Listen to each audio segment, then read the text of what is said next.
Greetings all on this Friday, the day of Venus.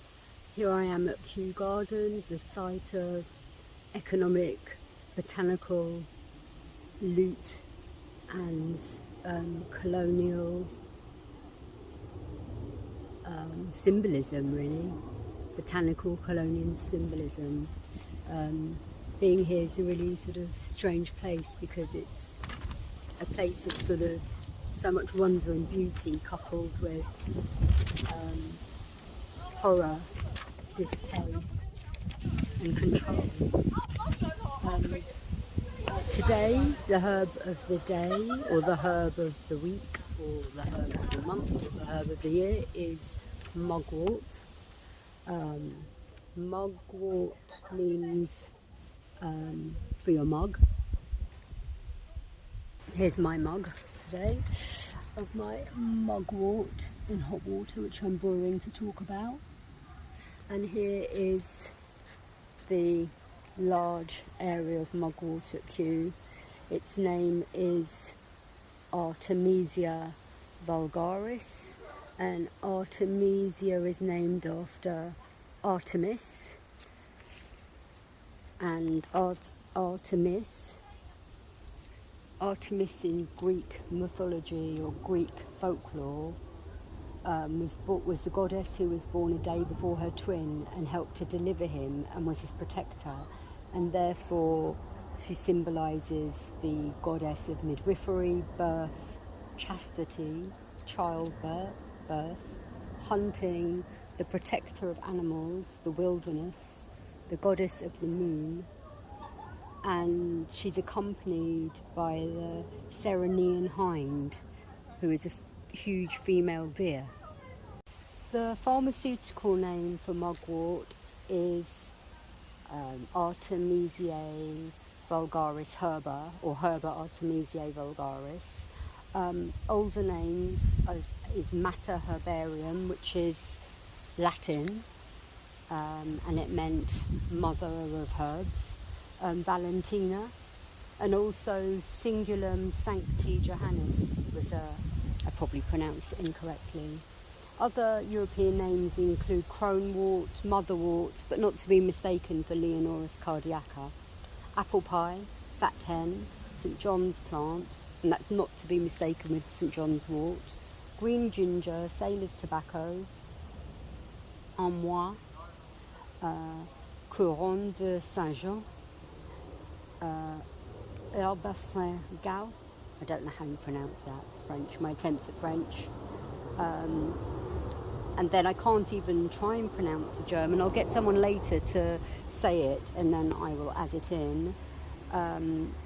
The Arabic is Barangast or Shuwaila or Habak Errai, I think. Again, I'll try and get some correct pronunciations in. But if you have your own names for mugwort where you come from, please put them below and then we can learn about the names of them. The mugwort grows in every continent but Antarctica.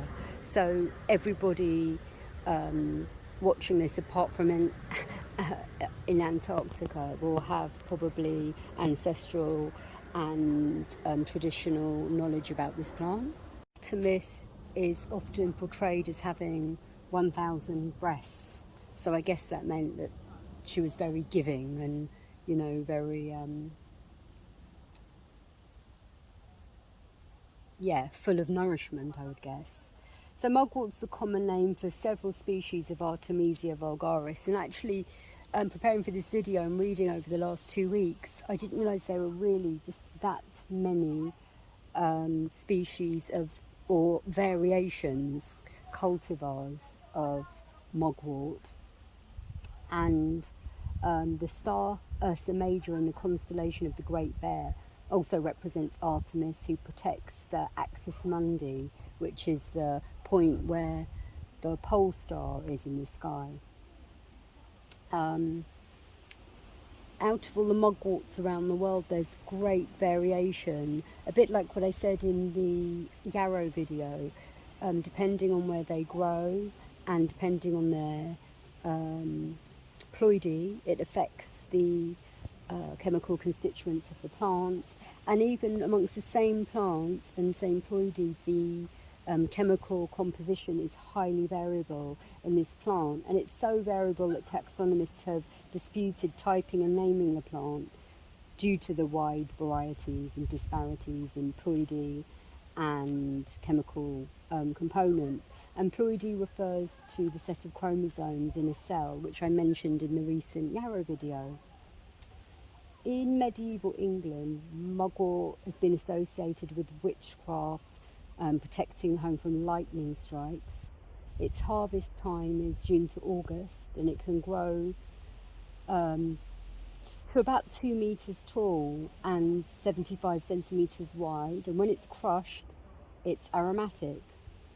The plant is allelopathic, which means it releases chemicals that affect the growth of the surrounding plant, and if you actually smell it, it's aromatic. I'm going to talk a bit about the essential oils of the plants later.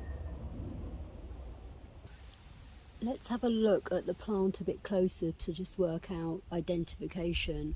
I'm not an amazing botanist, I'm a herbalist, even though herbalists have to learn about botany, but let's have a look. So here are the younger ones, and the stalk is kind of fluffy,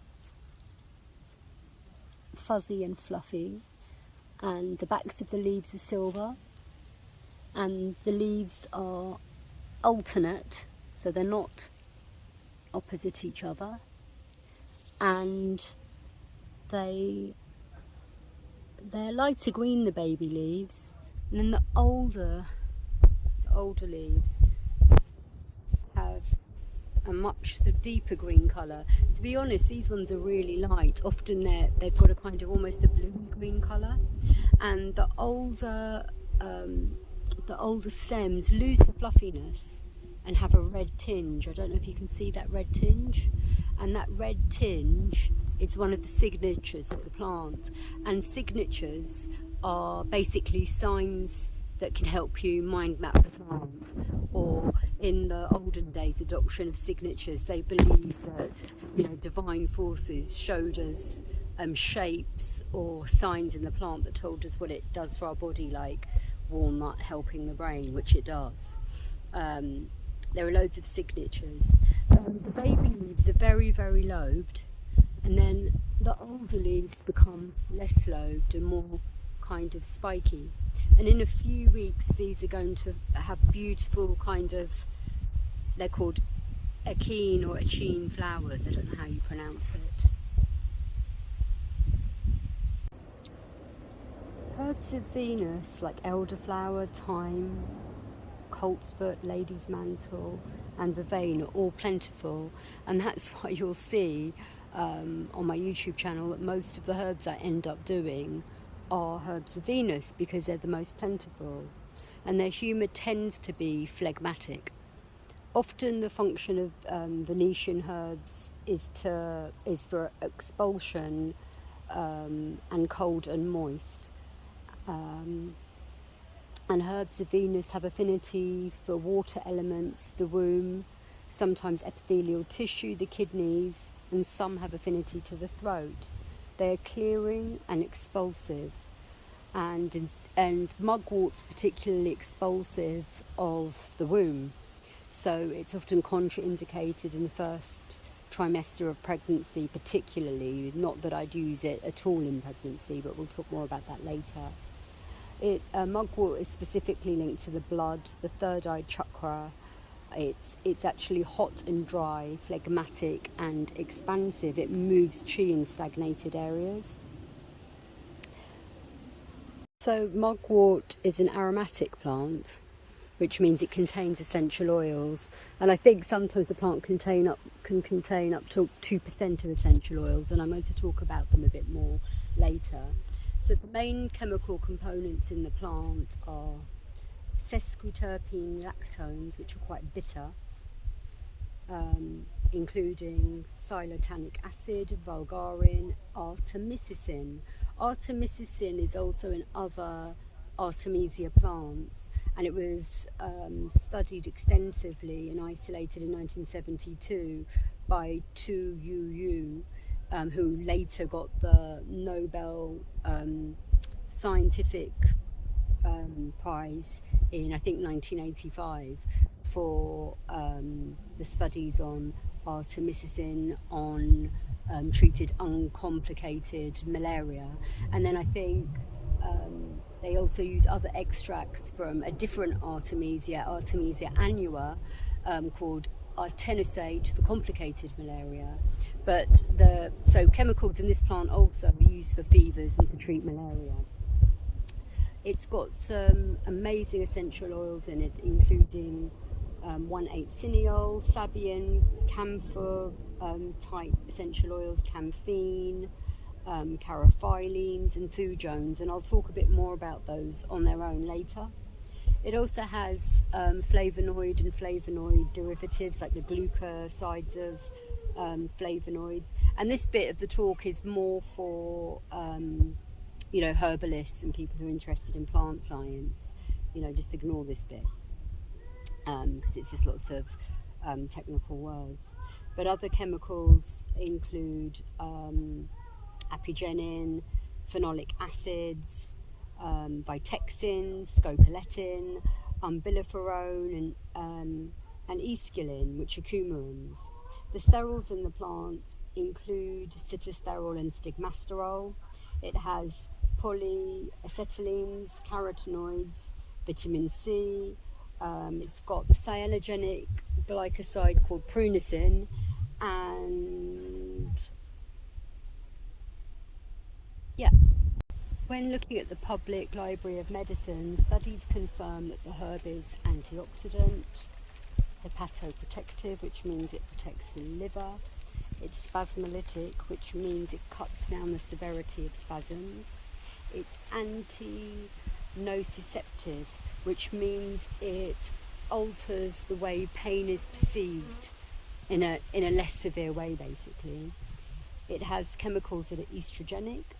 It has chemicals that are cytotoxic, that are antibacterial and antifungal. It's hypolipidemic, normalizing problematic cholesterol. It's analgesic.